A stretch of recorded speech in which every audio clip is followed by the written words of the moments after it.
Muy buenas tardes, queridos hermanos. En el nombre del Señor Jesucristo me permito dirigirme a ustedes a través de este medio, las redes sociales, con un mensaje más de parte del Señor para su pueblo y también para nuestros amigos. Para el efecto, permítame que abramos nuestras sagradas escrituras en la epístola a los Filipenses, capítulo número 4 y el versículo 2. Filipenses, capítulo 4, versículo 2. Dice la palabra del Señor en el nombre del Señor Jesucristo. Ruego a Evodia y a Síntique que sean de un mismo sentir en el Señor. Permítame contarle una historia. Ya por los años 1800 existió un hombre. Este hombre había amasado una gran fortuna, era un archimillonario debido a muchos inventos que él había tenido. Resulta que murió el hermano de nuestro personaje. Nuestro personaje se levanta muy temprano, como era de costumbre, fue a recoger el periódico, pero la prensa había confundido la muerte de nuestro personaje. Había fallecido el hermano, pero pensaron que era nuestro personaje. Imagínese usted en el obituario de este hombre, en primera plana, en letras grandes, aparece el nombre de nuestro personaje con la siguiente descripción: muere el mercader de la muerte. Resulta que a este hombre le dejó un mal sabor de boca. Este hombre se queda preocupado, se queda turbado todo ese día, porque él llegó a pensar: ¿cómo me van a recordar las futuras generaciones? Si yo llego a morir el día de hoy, ¿cómo es que voy a pasar a la historia? Este hombre preocupado decide darle un rumbo diferente a su vida, de tal manera que todos sus bienes iban a quedar destinados para un propósito. De tal manera que si alguien sobresalía en algún área en pro de la humanidad, entonces le iban a dar un premio, que si de física, que si de matemática, que si de paz, etc. Estos le iban a dar un premio a esta persona que sobresalía en un área que beneficiaría a la humanidad. Este hombre cambió el curso de su historia. Dios quiera que haya recibido al Señor Jesucristo para que en la edad futura, en la otra vida, digamos así, tuviese la vida eterna. No solamente un nombre acá, sino que tuviese la vida eterna. Inspirado en esta historia, quiero meditar con ustedes un mensaje de parte del Señor que he intitulado ¿Cómo quiero pasar a la historia? Sí, es una pregunta. ¿Cómo quiero pasar a la historia? Pero no es un mensaje fatalista. En realidad no es un mensaje de nos vamos a morir por la situación que está atravesando todo esto. No. Al contrario, es un mensaje de motivación.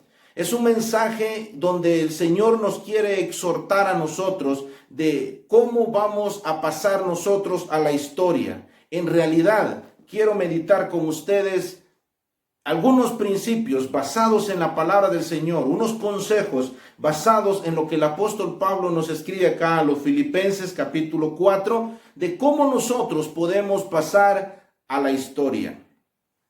Continúo con la historia de nuestro hombre. Resulta que él llegó a ser el inventor de la dinamita. Este artefacto al principio sirvió mucho para el progreso de la humanidad. En realidad, pues iba a pasar el tren, las líneas del tren, y se encontraban con una roca, a colocar una de estas y a dinamitar esa roca, esa peña. Y así sucesivamente, para la extracción en las minas, utilizaban uno de estos artefactos de este hombre y podían excavar las minas con más facilidad. Pero pronto los hombres empezaron a darse cuenta que uno de estos podía causar gran daño a las demás personas. Entonces empezó este hombre a vender su mismo artefacto a países que estaban en beligerancia, que estaban en guerra. Iba con este país y vendía ese artefacto. Iba con el otro país y así sucesivamente. Así fue como en silencio fue ganándose el título de el mercader de la muerte. En la palabra del Señor, y acá encontramos a dos mujeres, dos hermanas que llegaron a pasar a la historia como personas que estaban en conflictos. Mire qué dice el texto. Ruego a Evodia y a Síntique que sean de un mismo sentir en el Señor.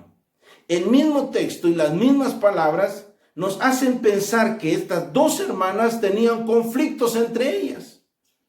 No se llevaban entre sí por alguna razón. Probablemente eran diaconisas de la iglesia de Filipos. O probablemente eran solamente dos miembros de la iglesia, pero que colaboraban y tenían una cercanía con el apóstol Pablo en su ministerio.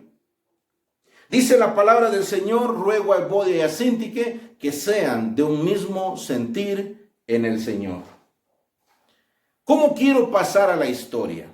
¿Cómo quiero pasar después de esta vida? Déjeme decirle que lo que nosotros hagamos el día de hoy tiene resonancia en la eternidad. Lo que nosotros hacemos, como nos comportamos, tiene resonancia después de esta vida. La vida continúa, como solemos decir normalmente, pero ¿cómo es que nos van a recibir en el otro lado? ¿Bajo qué concepto? Y cuando nosotros partamos, ¿bajo qué concepto nos van a recordar los que se queden acá? Imagínese usted, estamos en un velorio y allí hay una caja. Todo el mundo, como es nuestra costumbre o la mayoría, se acerca a esa caja para observar por última vez el cadáver de quien en vida fuera la persona que está allí. Y todos se van acercando y usted también está en la fila. Y cuando usted va acercándose a los que están en la fila, oye murmullos, oyen opiniones, oye lo que los demás piensan de esa persona.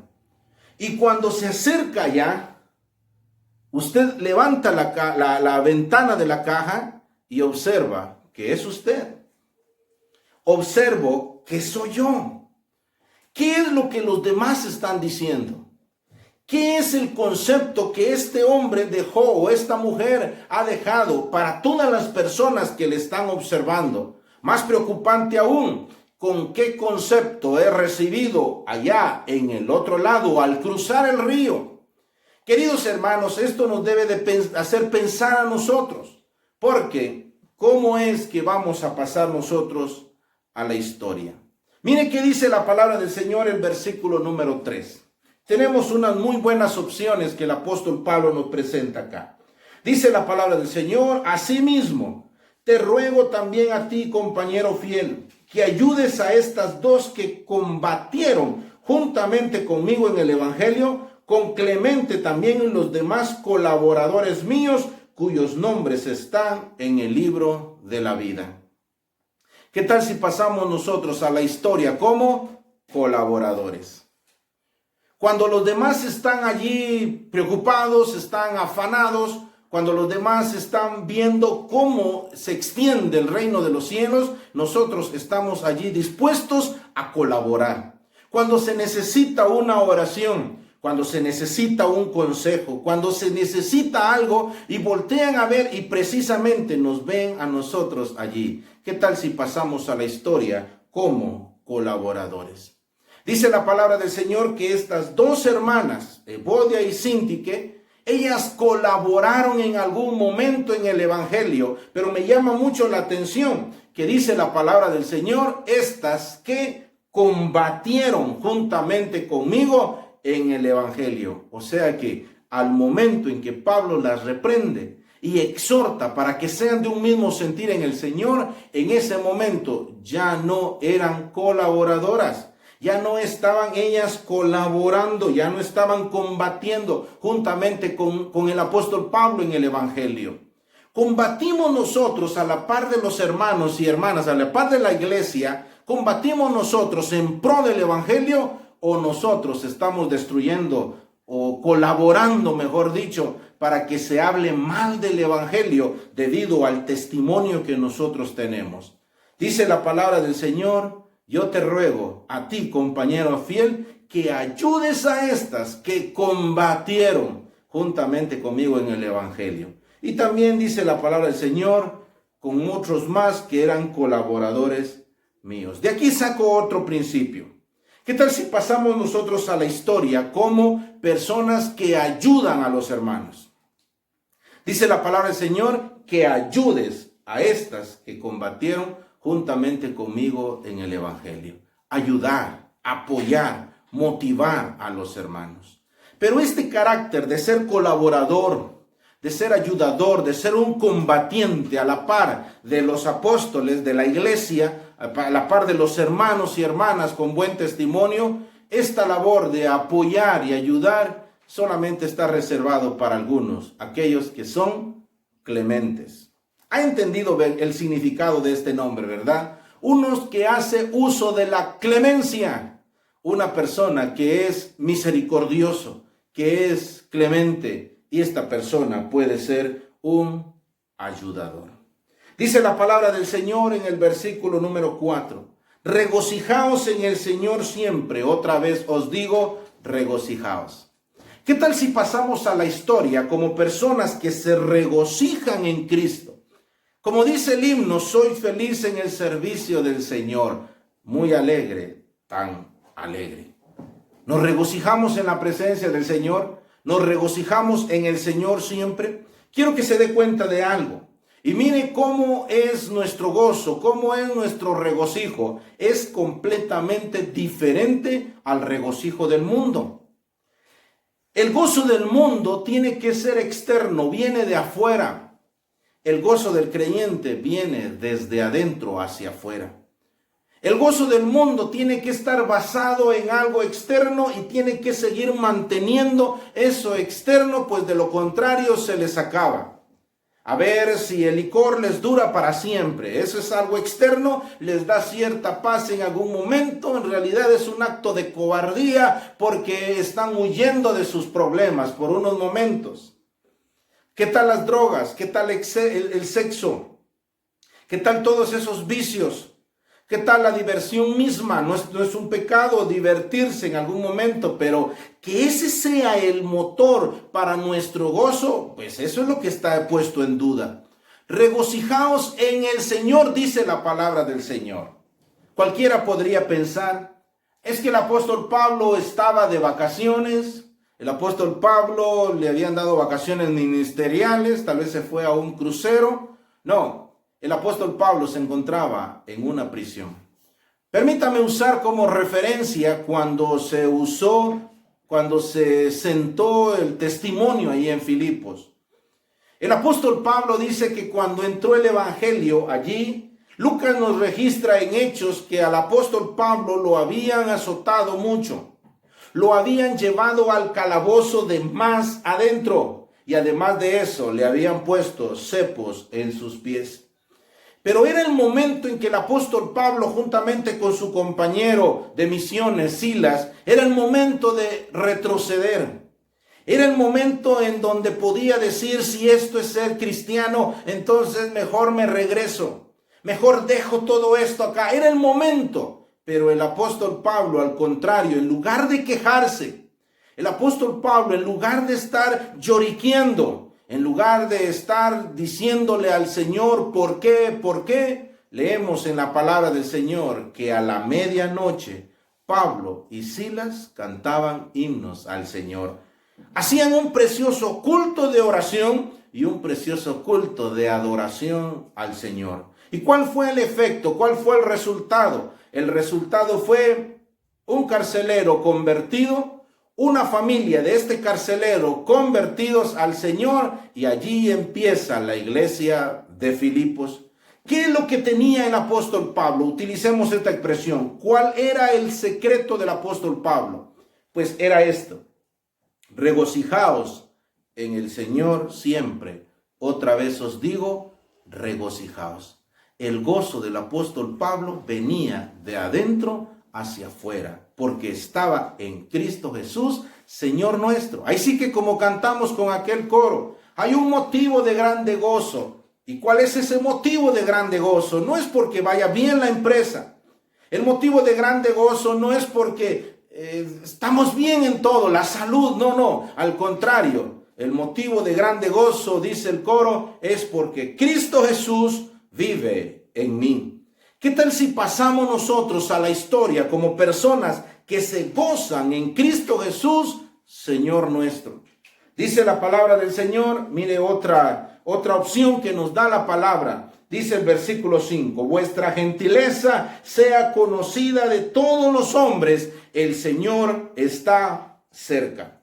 Aquí encuentro dos cosas que tenemos que tener para pasar a la historia de una manera correcta, de una manera sana. Dice, vuestra gentileza sea conocida de todos los hombres. ¿Qué tal si pasamos a la historia como personas gentiles? Una persona gentil, nosotros la entendemos en nuestro contexto, una persona amable. A propósito, ¿qué es ser amable? Haga un ejercicio, por favor, ahí en su casa. En una hoja ponga qué es ser amable. Lo divide en una línea y pone en un lado qué es y en otro lado pone qué no es. ¿Qué es ser amable para usted? Bueno, alguno dirá saludar. Otro dirá ayudar, otro dirá buscar al necesitado y hacerlo, proveerle de algo, de lo que él necesita, etcétera. ¿Qué es? Y por lo tanto, en el otro lado, ¿qué no es? Saludar, pues entonces es no saludar. Colaborar, pues entonces ser egoísta y no ser colaborador. Ayudar en un lado, pues entonces no es ser amable, no ayudar a las demás personas, etcétera.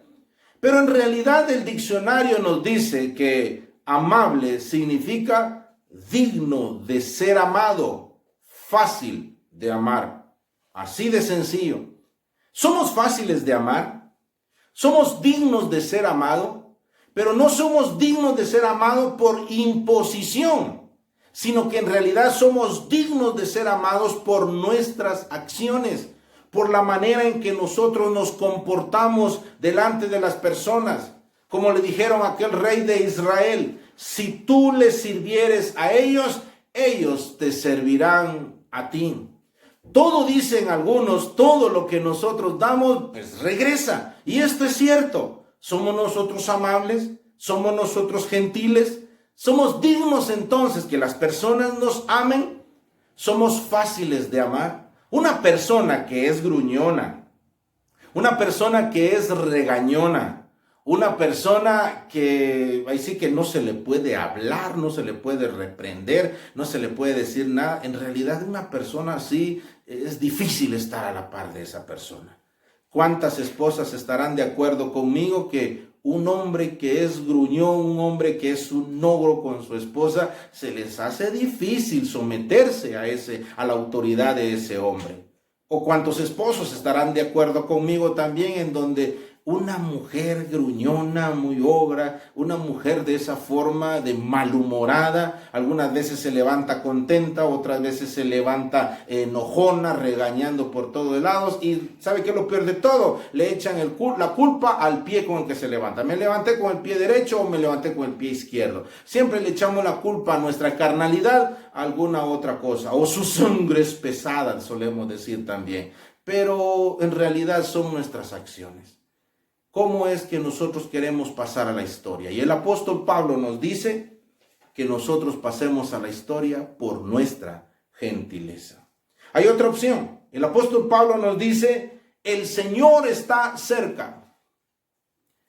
¿Qué tal si pasamos a la historia creyendo, confiando y viviendo la cercanía del Señor? Cuando habla el apóstol Pablo, el Señor está cerca. Bueno, hay algunos que piensan, y respeto esta forma de interpretar el texto, de la cercanía del Señor, es decir, la segunda venida de Cristo ya se acerca, el arrebatamiento de la iglesia ya se acerca. Estoy muy de acuerdo con eso. Le decía a mi familia al principio de este año, a ver si no, el Señor viene o en este año o en los siguientes añitos que vengan.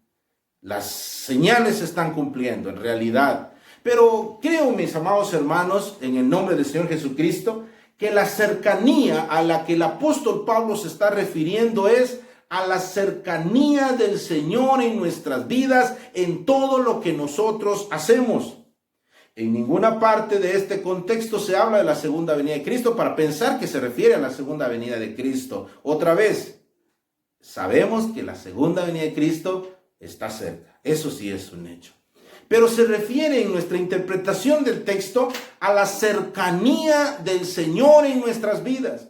Me llena de gozo, pero debe de llenarnos también de mucho temor lo que leemos en la palabra del Señor, el mensaje del Señor Jesucristo a las iglesias de Apocalipsis. Normalmente el Señor les dice a las iglesias: yo conozco tu trabajo, conozco tu obra, yo conozco tus tribulaciones, conozco tu pobreza, el Señor conoce. ¿Sabe por qué? Por la cercanía que el Señor tiene de nosotros. Leemos en la palabra del Señor: y yo estoy con vosotros todos los días hasta el fin del mundo. Esto debe de llenarnos de mucho gozo y mucha satisfacción, porque el Señor, por esa cercanía, tiene conocimiento de todo lo que a nosotros nos está pasando. Todo esto, lo he dicho, todo esto que está ocurriendo del coronavirus, del otro virus que acaban de descubrir y que ya hubo un muerto inclusive, todo esto no se le escapa de las manos del Señor. El Señor lo conoce. Pero, queridos hermanos, esto nos debe de llenar de mucha confianza, pero también de mucho temor. Porque cuando nosotros vamos pasando por una calle y nosotros volteamos a ver a donde no debemos de voltear a ver, el Señor está cerca. La cercanía del Señor a los suyos, a su pueblo, debe de llenarnos de mucho temor, porque el Señor lo conoce. El Señor conoce nuestros sentimientos, nuestra voluntad. El Señor conoce nuestros pensamientos. Al Señor está todo descubierto delante de su presencia. Y otra vez, eso debe de llenarnos de temor. La cercanía del Señor a los suyos nos debe de llenar de mucha confianza, pero también debe de llenarnos de mucho temor. Entonces, hermanos, ¿qué tal si practicamos la cercanía del Señor? La creemos y la vivimos, la cercanía del Señor. Vea otra opción del apóstol Pablo, versículo 6. Por nada estéis afanosos, sino sean conocidas vuestras peticiones delante de Dios en toda oración y ruego en acción de gracias. ¿Qué tal si pasamos a la historia, queridos hermanos, como hombres y mujeres de oración? Cuando nosotros nos entregamos a la oración, y mire cómo el apóstol Pablo estos dos sentimientos, por un lado el afán, pero por otro lado la cercanía, es decir, el deseo de tener esa intimidad con el Señor expresada a través de la oración, ¿cómo se contraponen? Una persona que ora, una persona que confía en el Señor, una persona que practica el hábito de la oración, que practica la intimidad con el Señor, que se encierra en su cuarto y ora a su Padre que está en secreto, y su Padre que ve en lo secreto le recompensa en público. Una persona que mantiene esa intimidad con el Señor es una persona que no tan fácilmente va a afanarse de una manera malsana. Dice la palabra del Señor que pasemos a la historia no como personas que se afanan, como personas que se viven comiendo las uñas, que viven preocupados, preocupados de una manera malsana, con mucho temor al futuro, con mucho temor a las circunstancias de lo que va a pasar, sino una persona que vive plenamente su confianza en el Señor, y esto lo desarrolla solamente a través de la oración. Pasemos, hermanos amados, a la historia como hombres y mujeres de oración. Mire el resultado de tener esta actitud de la oración. Y la paz de Dios, que sobrepasa todo entendimiento, guardará vuestros corazones y vuestros pensamientos en Cristo Jesús. Hay paz. Hay paz. Claro que sí, hay paz. Es el resultado acerca de esto. El Señor nos habla acerca de la paz de Dios.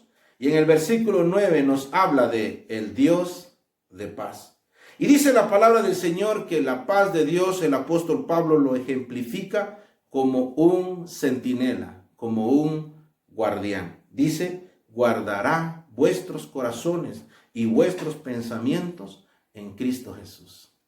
Como quien dice, he estado afanado, He estado de un lado a otro y ya no aguanto más. Se me fue el sueño, pero llega un momento en donde la paz de Dios, como un centinela, guardando mis pensamientos, mis sentimientos, mi voluntad en Cristo Jesús, llega un momento y me dice: Eric, es el momento de que vayas a dormirte. Me toca a cuidar a mí. Es tiempo entonces que dejemos que la paz de Dios guarde nuestros corazones y nuestros pensamientos en Cristo Jesús. Pero esto se logra después de esos momentos de oración. Dice la palabra del Señor, versículo 8. Por lo demás, hermanos, todo lo que es verdadero, todo lo honesto, todo lo justo, todo lo puro, todo lo amable, todo lo que es de buen nombre, si hay virtud alguna, si algo digno de alabanza, en esto pensad. ¿Qué tal si pasamos a la historia nosotros como personas que piensan y que son positivas? Por favor, no me malinterpreten. No estoy hablando del pensamiento posibilista, de las palabras posibilistas, que de lo que yo digo, eso es lo que se hace, todo eso es metafísica. Mire lo que el apóstol Pablo nos dice, que si nosotros ponemos nuestra mente en esto pensar, ponemos nuestra mente en la verdad. Cristo es la verdad. Todo lo que el Señor nos ha dado, eso es lo que nosotros tenemos seguro. Eso es lo verdadero. Entonces dice, todo lo que es verdadero, todo lo que viene en Cristo Jesús y toda su herencia con nosotros. He dicho esto, el Señor Jesucristo es la llave de todas las bendiciones de Dios para su pueblo, para nosotros. Mire dónde vamos a poner la mente, el pensamiento, todo lo que es honesto, todo lo que es justo, en la justicia de Dios, todo lo que es puro, en la pureza, en la santidad, todo lo que es amable, es decir, ver en los demás lo que es amable en ellos. Tristemente a veces hacemos lo contrario. Todo lo que es aborrecible de alguien es lo primero que nosotros vemos, lo resaltamos y lo pregonamos por ahí. La palabra del Señor nos dice, no, es todo lo que es amable en la otra persona. Todo lo que es de buen nombre, hay una buena reputación en ello. Si hay virtud alguna, hay algo que es virtuoso en esto o en esta persona, si algo digno de alabanza, dice Pablo, en esto pensad. ¿Qué tal si pasamos a la historia como último elemento? ¿Qué tal si pasamos a la historia como aquellos que emulan los buenos ejemplos? No cualquiera, no, aquellos que copian de los buenos ejemplos. Lo que aprendisteis, dice el versículo 9, y recibisteis, y oísteis, y visteis en mí, esto haced, y el Dios de paz estará con vosotros.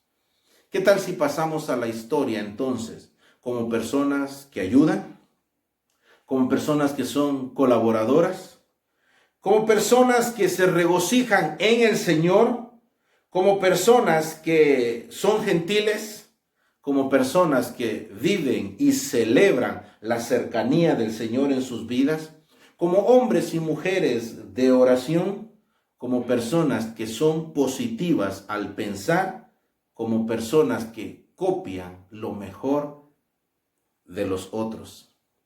Este hombre de nuestra historia, él pasó a la historia. Cuando nosotros pensamos en su nombre, nosotros no pensamos en guerra, no pensamos en muerte, no pensamos nosotros en algo negativo. Al contrario, nosotros pensamos en cosas positivas. El hombre de nuestra historia se llama Alfred Nobel. Nuestra querida Guatemala tiene 2 premios Nobel. Uno, el premio de literatura, y el otro, el premio de la paz. Si hayan sido dignos de recibirlo o no, pues es otro asunto. Si este hombre logró cambiar la historia, el curso de su vida, no sabemos si fue creyente, Dios quiera que haya sido creyente en Cristo Jesús. Pero cuánto más nosotros, que tenemos el Espíritu Santo en nosotros, que actúa poderosamente en nosotros, que tenemos las sagradas escrituras, la verdad, la cual dice la palabra del Señor, es para que nosotros seamos enseñados, redarguidos, corregidos, instruidos en justicia, a fin de que el hombre de Dios sea perfecto y enteramente preparado para toda buena obra. Pero además de eso, mis amados hermanos, tenemos la regeneración en Cristo Jesús, Señor nuestro. De manera que nosotros tenemos de todo para cambiar el curso de nuestra historia. Evodia y Síntique aparecieron en estas sagradas escrituras con un dato negativo. Ellas fueron puestas como ejemplo para el apóstol Pablo para exhortar a la iglesia de Filipos. En el curso de la historia se ha exhortado de manera negativa para no hacer, mejor dicho, lo que estas dos hermanas hicieron. Ellas quedaron escritas en el libro de los libros, la eterna, infalible palabra del Señor. En el libro de Hechos no encontramos mención de ellas. A lo largo del Nuevo Testamento no encontramos mención de ellas. Probablemente después de mí van a venir otros hermanos tomando el ejemplo de ellas, pero como un dato negativo para no hacer lo que ellas hicieron. A propósito, ¿cómo queremos nosotros pasar a la historia? ¿Cómo queremos nosotros ser recordados? ¿Cuál es el ejemplo que queremos dejar con los que se quedan acá? ¿Cómo queremos ser recibidos al otro lado después de que atravesemos el río? Que el Señor nos siga bendiciendo por medio de su santa y bendita palabra. Amén.